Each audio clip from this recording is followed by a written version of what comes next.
मची हुई है वो जग जाहिर है। एक के बाद एक नेता लगातार पार्टी छोड़ रहे हैं और जो बचे हैं उनमें से कुछ चुनाव लड़ने के लिए ही तैयार नहीं है।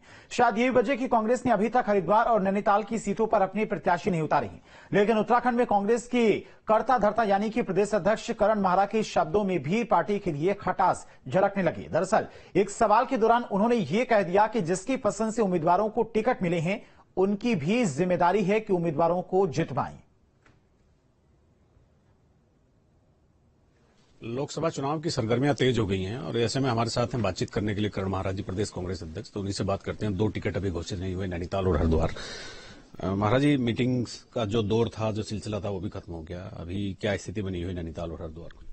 देखिए, हाईकमान को तय करना है और बीच में 2 दिन इनकम टैक्स और ये जो सारे मामले चले थे उनको लेकर दिल्ली व्यस्त थी और मुझे लगता है आज ये नामों की घोषणा कर देंगे।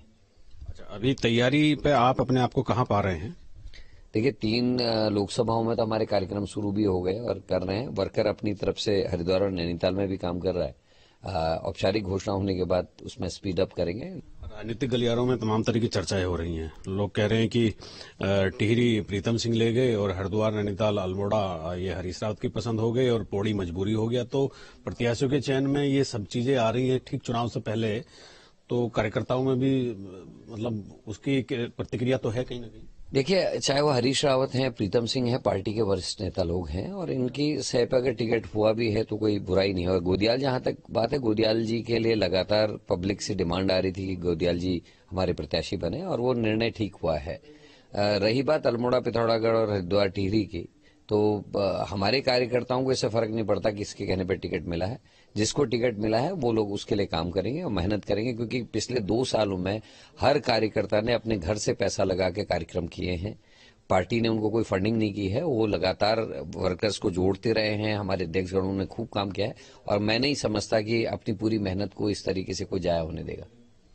मतलब ये तो तय हो गया कि वो वरिष्ठ नेताओं की पसंद है, तो पार्टी ने जिम्मेदारी भी इतनी ही दी होगी बड़े नेताओं को।